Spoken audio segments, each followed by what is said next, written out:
तो आज हम बात कर रहे हैं एक बहुत ही फेमस किताब पर, रॉबर्ट कियोसाकी की रिच डैड पुअर डैड। इसने वाकई लाखों लोगों के सोचने का तरीका बदला है पैसे को लेकर। हाँ बिल्कुल, हमारे पास जो नोट्स हैं वो भी यही दिखाते हैं कि ये किताब कैसे पारंपरिक फाइनेंशियल एडवाइस को चैलेंज करती है। सही।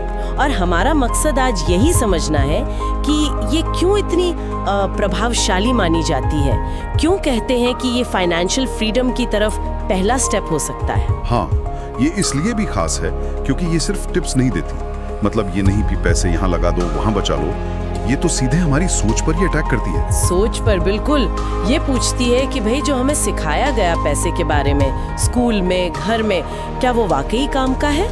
क्या वो हमें अमीर बनाता है? Exactly. तो कहानी शुरू होती है कियोसाकी के दो पिताओं से, दो बिल्कुल अलग नजरिए। एक उनके अपने पिता, पढ़े लिखे, एकेडमिक रूप से बहुत योग्य, वो थे पुअर डैड। उनकी सलाह सीधी थी, बेटा खूब पढ़ो, अच्छे नंबर लाओ और एक सेफ सिक्योर नौकरी पकड़ लो, जो हम सब सुनते आए हैं ज्यादातर।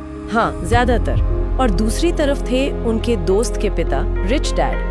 वो स्कूल ड्रॉप आउट थे, शायद ज्यादा पढ़े लिखे नहीं थे, पर वो हवाई के सबसे अमीर लोगों में से एक बन गए। और उनका फलसफा बिल्कुल उल्टा था। हाँ, वो कहते थे पैसे के लिए काम मत करो, पैसे से अपने लिए काम करवाओ। अब ये सोचने वाली बात है, किसका फ्यूचर ज्यादा सिक्योर था असल में?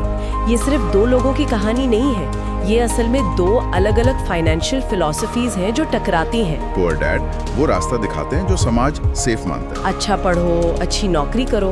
हाँ, पेंशन प्लान, रिटायरमेंट। और रिच डैड का रास्ता है फाइनेंशियल लिटरेसी का, कैलकुलेटेड रिस्क लेने का और एसेट्स बनाने का। और कियोसाकी का एक बड़ा पॉइंट है यहाँ, वो कहते हैं कि हमारा एजुकेशन सिस्टम वो हमें अच्छा एम्प्लॉय तो बना देता है, पर शायद अच्छा बिजनेस ओनर या इन्वेस्टर नहीं।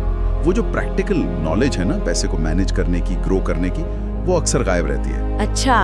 और शायद इसीलिए हम उस चीज में फंस जाते हैं जिसे वो रैट रेस कहते हैं। बिल्कुल, वो चूहे दौड़ने वाला चक्कर। हाँ, मतलब सैलरी आई, बिल भरे, खर्चे किए, EMI दी और फिर अगली सैलरी का इंतजार, बस इसी चक्कर में घूमते रहना। जी। और किताब कहती है कि अमीर बनना कोई जादू नहीं है, पहला स्टेप है इस रैट रेस से निकलने की सोच बनाना। ये एक तरह की माइंडसेट सर्जरी है। माइंडसेट सर्जरी, ये अच्छा फ्रेज है। तो इस सर्जरी का सबसे जरूरी हिस्सा क्या है? सबसे जरूरी है एसेट और लायबिलिटी के बीच का फर्क समझना, संपत्ति और देनदारी। और कियोसाकी की डेफिनेशन बहुत सिंपल है, शायद इसीलिए इतनी पावरफुल है। क्या है वो डेफिनेशन? सिंपल, एसेट यानी संपत्ति वो है जो आपकी जेब में पैसा डाले, और लायबिलिटी यानी देनदारी वो है जो आपकी जेब से पैसा निकाले। बस।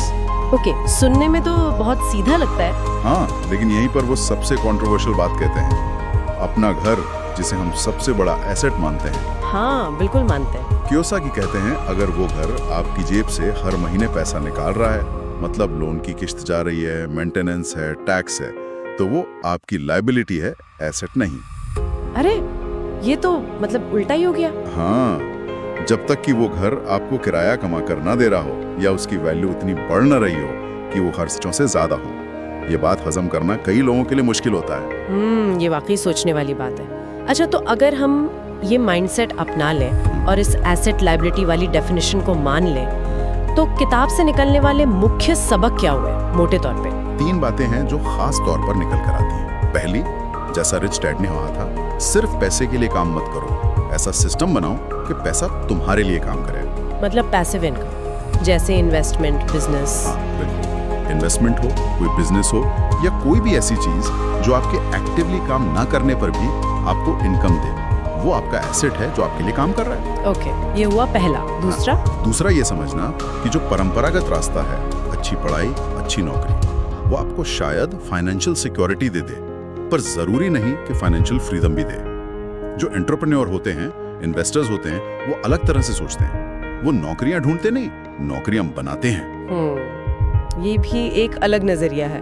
और तीसरा सबक शायद सबसे डायरेक्ट है। हाँ, तीसरा सबसे सीधा है, लगातार एसेट्स खरीदो और लायबिलिटीज कम करो। मतलब वो चीजें इकट्ठी करो जो पैसा बना कर दे। हाँ, जैसे रेंटल प्रॉपर्टी, अच्छे स्टॉक्स, बॉन्ड्स, कोई इंटेलेक्चुअल प्रॉपर्टी जिससे रॉयल्टी आए। और उन चीजों से बचो या उन्हें कम करो जो सिर्फ पैसा खाती हैं, जैसे महंगी कारें जिनकी वैल्यू गिरती जाती है, या गैर जरूरी लोन, क्रेडिट कार्ड का कर्ज। ये सुनने में तो आसान लगता है, पर करने में शायद मुश्किल है। बिल्कुल, इसके लिए डिसिप्लिन चाहिए, फाइनेंशियल नॉलेज चाहिए, लगातार सीखते रहना पड़ता है। तो कुल मिलाकर ये सिर्फ पैसे बचाने या इन्वेस्ट करने की बात नहीं है, ये तो जीने का एक अलग तरीका है, एक अलग फलसफा है। निश्चित रूप से ये किताब आपको रुककर सोचने पे मजबूर करती है कि आपकी जो करंट फाइनेंशियल स्ट्रैटेजी है, क्या वो सिर्फ गुजारा करने के लिए है या वो आपको सच में आगे ले जा रही है। क्या आप पैसे के खेल के नियम समझ रहे हैं या बस अनजाने में उसी रैट रेस में दौड़ रहे हैं। ये सोचना जरूरी है कि हम अपनी मेहनत की कमाई का कर क्या रहे हैं। सही। तो अंत में हम कह सकते हैं कि रिच डैड पुअर डैड एक आईने की तरह है। ये हमें दिखाता है कि पैसे को लेकर हमारी सोच कहाँ है, हमारी आदतें कैसी हैं। हाँ, और ये शायद फाइनेंशियल लिटरेसी की दुनिया में एक बहुत अच्छा पहला कदम हो सकता है। कई लोगों के लिए होता भी है। तो जाते जाते श्रोताओं के लिए एक सवाल छोड़ते हैं। बिल्कुल। ये सोचें कि इस चर्चा के बाद आप अपनी इनकम को, अपने खर्चों को और जिन्हें आप अपनी संपत्ति मानते हैं, उन्हें किस नई नजर से देख सकते हैं। सिर्फ जानकारी लेना एक बात है, पर उसे असल जिंदगी में उतार कर बदलाव लाना वो असली चुनौती है। उस गैप को कैसे भरेंगे?